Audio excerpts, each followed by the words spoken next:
Oi, vamos lá? Vamos às correções? Então vamos lá para a página 178, que tinham aquelas 4 perguntas que a gente precisava responder. E aí tinha lá uma coluninha, né? Na verdade, várias coluninhas com números que fala sobre a população indígena, né? Aonde eles residem e qual a quantidade que reside aonde, né? Se é na região urbana ou rural, né? Então vamos lá? Número 1. A população indígena está presente na área urbana ou na área rural? Respondeu corretamente quem colocou área rural. Muito raramente a gente vê um índio. Eu acho que eu nunca nem vi um índio em nenhuma área urbana, né? Eles vivem nas zonas rurais, tá bom? Número 2. A maioria da população indígena está em terras indígenas ou fora delas? Respondeu corretamente quem respondeu que eles estão nas terras indígenas. Inclusive, eles têm direitos sobre algumas terras no nosso país. E isso é muito televisionado. De repente, talvez vocês já tenham visto, né? Os índios falarem na televisão, protestarem, né, sobre os direitos das terras deles. Isso é muito importante, porque vocês já estão começando a entrar numa idade que vocês precisam saber, né, que eles têm direitos e que eles moram em terras que são terras deles, terras indígenas, tá bom, gente? Vamos lá? Número 3. A maioria da parte dos indígenas que está nas terras indígenas vive em áreas urbana ou rural? É exatamente a mesma resposta da primeira, na rural. A maioria vive em área rural e eles gostam muito da área rural, né? E isso lembra muito da nossa revisão de história, né? Quando a gente falou sobre as migrações, que a gente até citou como exemplo também os índios, né?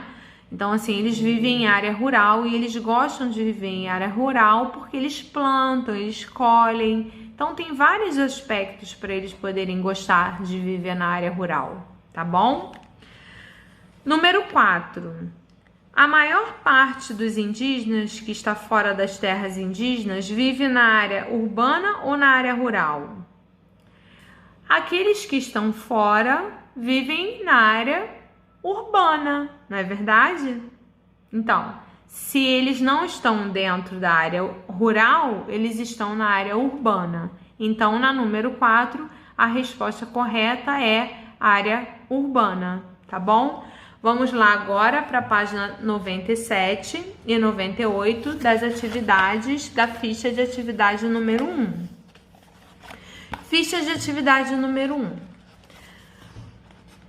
Qual é o nome da população considerada a primeira população do Brasil?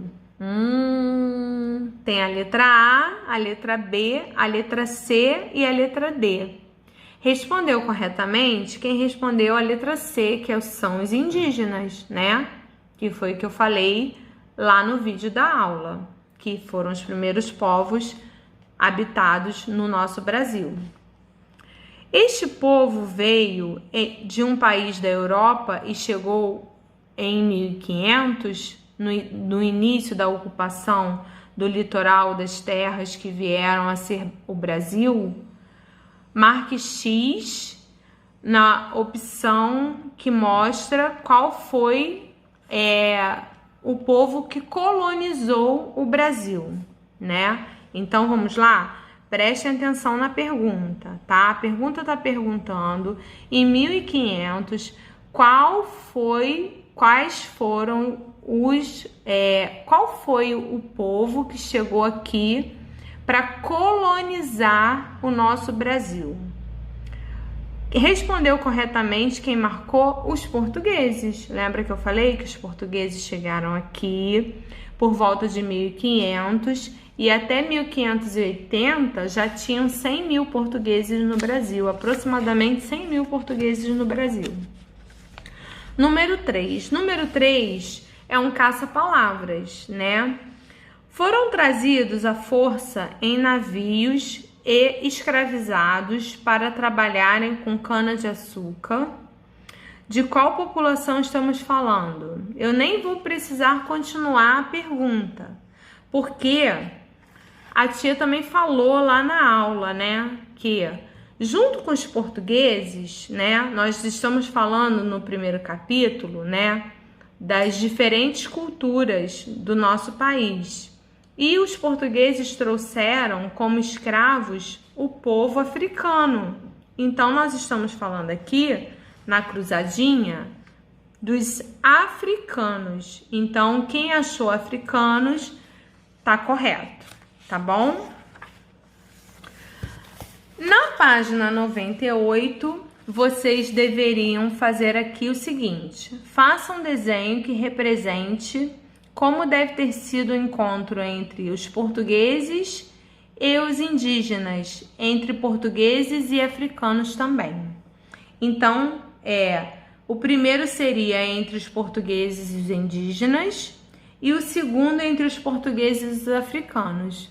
Então, vocês podem representar de várias formas. Vocês podem representar através de recortes, vocês podem representar através de colagem, vocês podem representar através de pintura, através de desenho. Vocês podem usar a criatividade de vocês e representar da maneira que vocês entendem essas duas associações. A primeira associação dos portugueses com os índios e da segunda associação dos portugueses com os africanos. Deixa eu contar uma história muito legal para vocês, para a gente finalizar a atividade. A minha bisavó, se o meu avô fosse vivo, o meu avô ele já teria 120 e poucos anos. E a minha bisavó, ela foi laçada, ela era índia. Então, tem uma característica muito grande de misturas na minha família, que eu até citei numa revisão que a gente fez. Mas, olha que interessante, se eu colocasse, eu reproduzisse, é uma dica que a tia tá dando, tá? Se eu reproduzisse no meu desenho um homem laçando uma índia, eu entenderia que a minha representação seria o português que chegou no navio laçando a minha bisavó, que era uma índia, numa praia deserta, porque pode ser um mar, pode ser um navio. E aí também tem os portugueses com os escravos. Vocês também podem fazer representações, pesquisem na internet, tem muita coisa interessante que dá para vocês colocarem e usar a criatividade de vocês até com materiais, manusear coisas e colar e criar. E aí eu quero ver essa criatividade de vocês nessa atividade, tá bom? Então, um beijo e até a próxima aula, tá bom?